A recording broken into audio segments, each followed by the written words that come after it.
aku Suci Ramadanti. Halo semuanya, aku Fadia Haya. Halo, aku Ardita Wahida. Halo, aku Septika Syakila. Hai, aku Femina Putri Hendriani. Halo, aku Mailia Farhana Riyadi. Perkenalkan, nama saya Andriansa.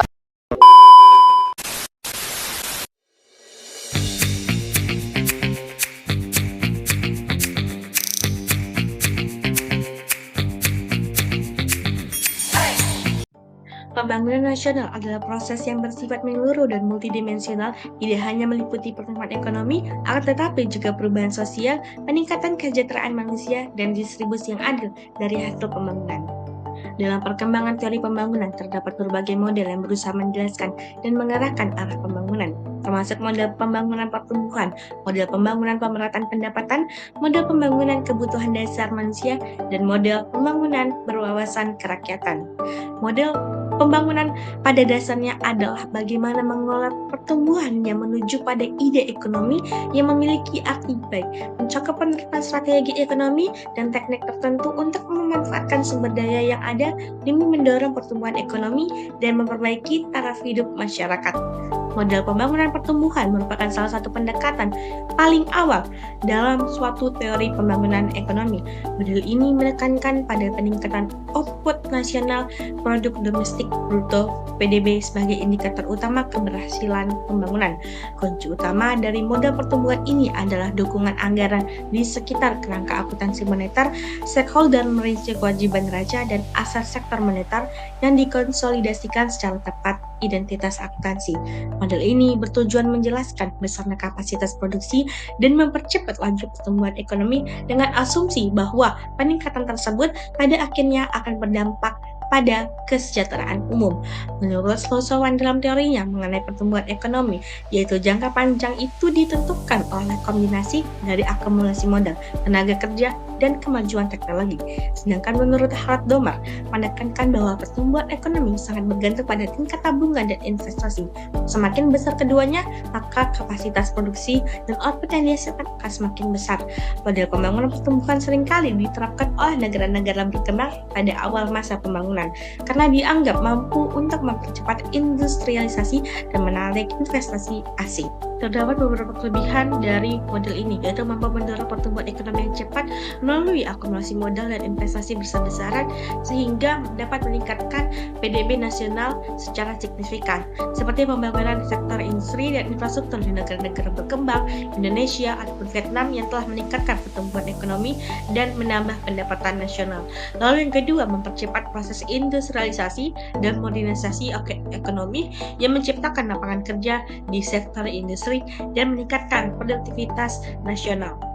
Seperti transformasi ekonomi Korea Selatan dari negara agraris menjadi negara industri maju dengan menunjukkan bagaimana industrialisasi dapat memperluas kesempatan kerja dan menaikkan produktivitas. Lalu yang ketiga, yaitu menarik investasi asing langsung, foreign direct investment, yang membawa teknologi, modal, dan akses pasar internasional, seperti masuknya perusahaan asing Toyota ataupun Samsung ke berbagai negara berkembang yang membawa teknologi baru dan membuka akses ekspor ke pasar global. Lalu menciptakan infrastruktur ekonomi yang kuat seperti jalan, pelabuhan, dan pembangkit listrik yang menjadi fondasi pembangunan jangka panjang, seperti proyek pembangunan jalan tol, pelabuhan, dan bandara yang ada di wilayah Indonesia dan ditujukan untuk mempercepat mobilitas barang dan jasa serta memperkuat perekonomian daerah. Selain itu juga terdapat beberapa kekurangan dari model pertumbuhan ini, yaitu cenderung menimbulkan kesenjangan pendapatan yang semakin lebar antara kelompok yang kaya dan kelompok miskin, karena pertumbuhan ekonomi tidak terdistribusi secara merata kepada seluruh lapisan masyarakat. Seperti pertumbuhan pesat yang ada di kota besar Jakarta, sering tidak dirasakan oleh masyarakat yang berada di wilayah pedesaan yang masih tertinggal dalam aspek ekonomi.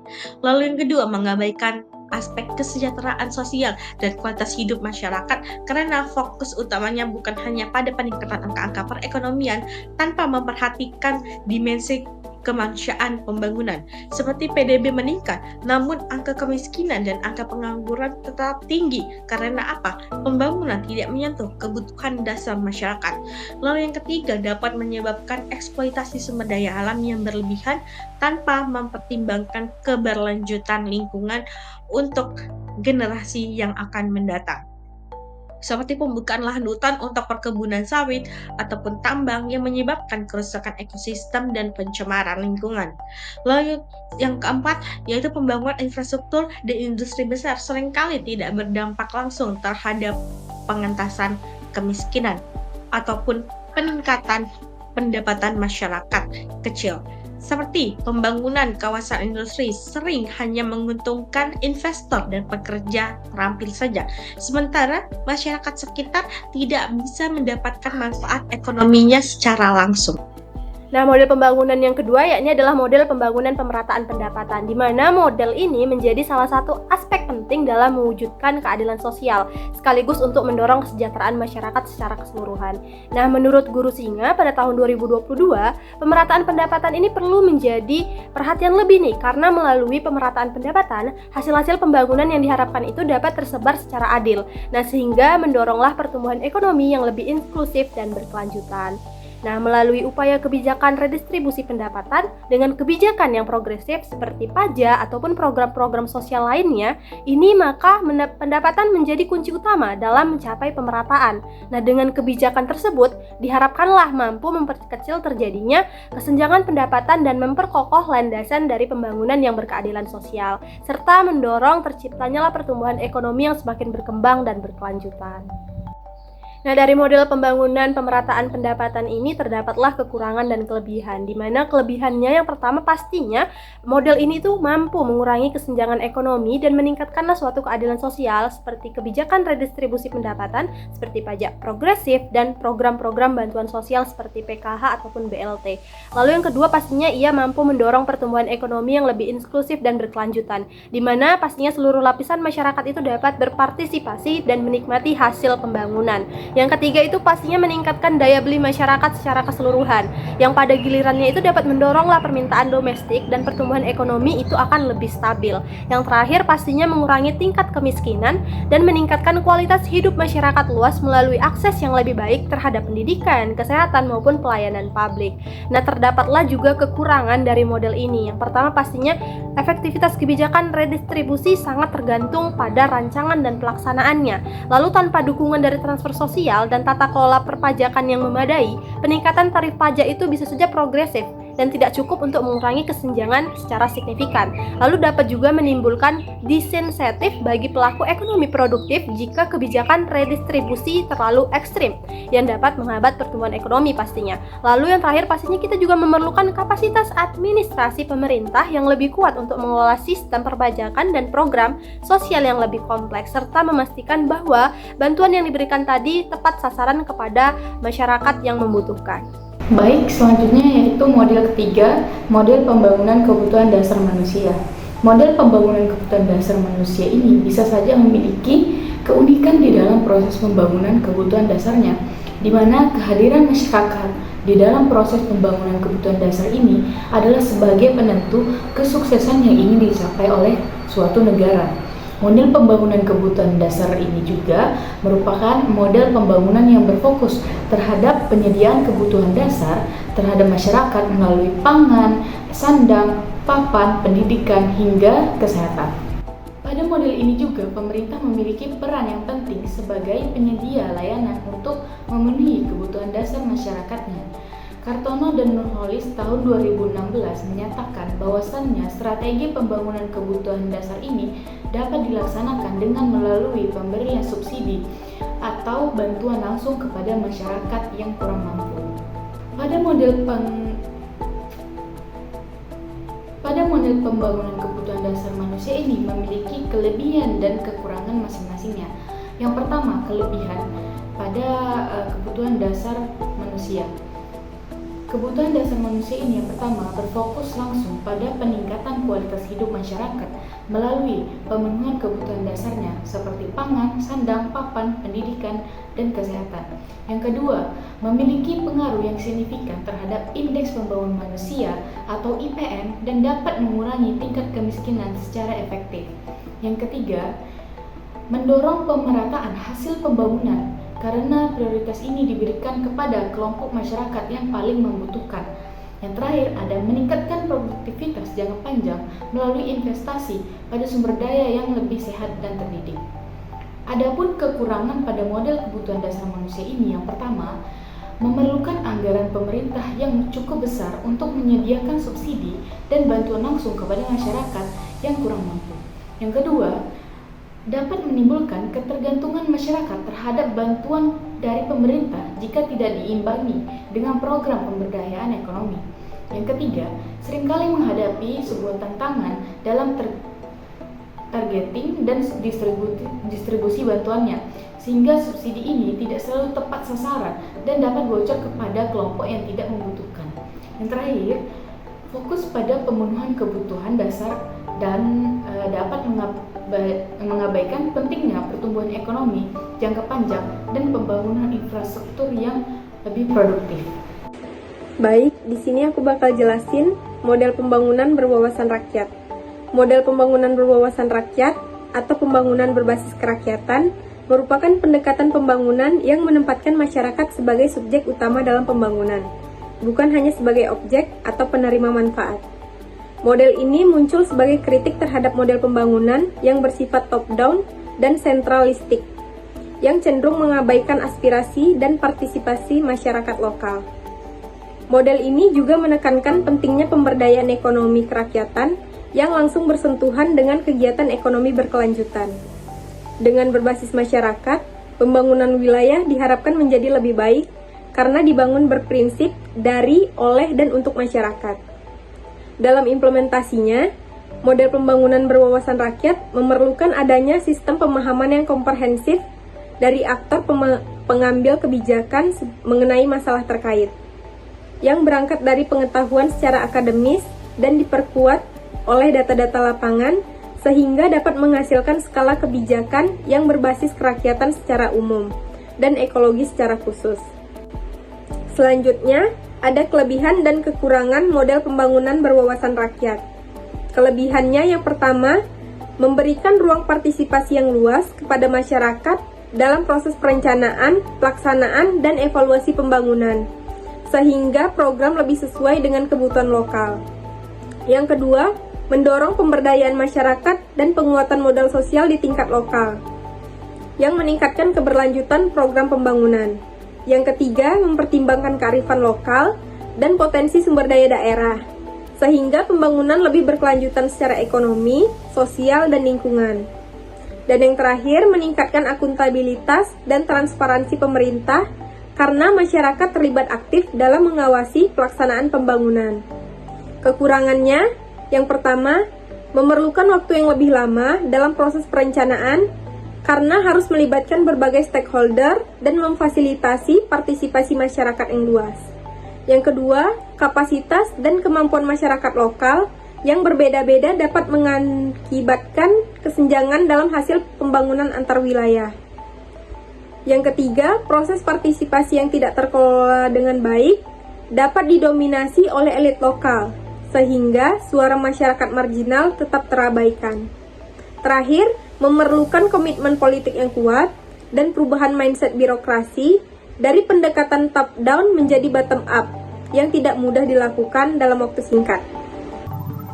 Oke teman-teman, di bagian ini aku bakal jelasin tentang penerapan model pembangunan di Indonesia pada masa Orde Lama yang berlangsung dari tahun 1945 hingga 1966 di bawah kepemimpinan Presiden Soekarno. Nah, di masa ini Indonesia itu baru saja merdeka. Nah, jadi wajar banget kalau arah pembangunannya itu masih dalam tahap cari bentuk dan penyesuaian. Pemerintah saat itu masih mencari pola yang pas buat membangun negara yang baru saja berdiri. Nah, salah satu langkah pentingnya adalah ketika MPRS menetapkan TAP MPRS nomor 1 tahun 1960 yang isinya itu dikenal sebagai Manifesto Politik Republik Indonesia. Nah, ini jadi semacam pedoman atau garis besar haluan negara waktu itu. Nah, fokus pembangunan di masa Orde Lama ini tuh lebih ke arah nation building atau pembangunan karakter bangsa. Nah, jadi ini tuh bukan tentang ekonomi dulu, tetapi tentang bagaimana membentuk jati diri dan semangat nasionalisme masyarakat. Nah, landasan ideologinya itu dikenal dengan istilah Nasakom atau singkatan dari nasionalisme, agama, dan komunisme. Jadi waktu itu Presiden Soekarno baru saja mempersatukan tiga kekuatan ideologi besar di Indonesia supaya bisa jalan berbarengan. Nah, tetapi sayangnya meskipun niat bagus itu, pembangunan ekonomi di masa Orde Lama ini masih banyak banget tantangannya. Nah, sekitar tahun 1960 sampai 1965, situasi politik di Indonesia itu sedang kacau-kacaunya, banyak sekali konflik, ekonomi yang nggak stabil, dan harga-harga itu menjadi sangat naik. Nah, bahkan inflasi waktu itu sempat naik hingga 650%. Bayangkan saja harga kebutuhan pokok itu bisa berubah drastis dalam waktu singkat. Nah, pemerintah itu juga kesulitan nyediain bahan pangan karena tidak bisa impor beras dan bahan pokok lainnya. Nah, akhirnya kondisi ekonomi dan politik makin memburuk sampai terjadi peristiwa G30 SPKI pada tahun 1965 yang jadi titik balik berakhirnya masa Orde Lama. Nah, dari situlah muncul pemerintahan baru yang kini dikenal dengan nama Orde Baru di bawah kepemimpinan Presiden Soeharto. Nah, jadi kalau disimpulkan masa Orde Lama ini tuh fokusnya itu masih di dalam masa pembentukan jati diri bangsa dan ideologi. Nah, tapi dari segi ekonomi itu masih belum berhasil. Intinya, Orde Lama ini tuh lebih banyak membangun semangat kebangsaan, tetapi belum mampu bikin ekonomi Indonesia itu menjadi lebih stabil. Masa Orde Baru. Masa Orde Baru itu di bawah kepemimpinan Presiden Soeharto.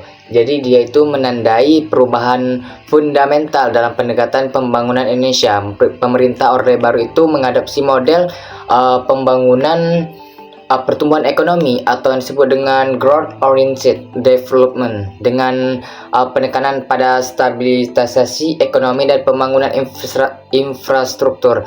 Pembangunan pada masa Orde Baru itu baru dilaksanakan melalui sistem pembangunan 5 tahun atau repelita yang terencana dan sistematis.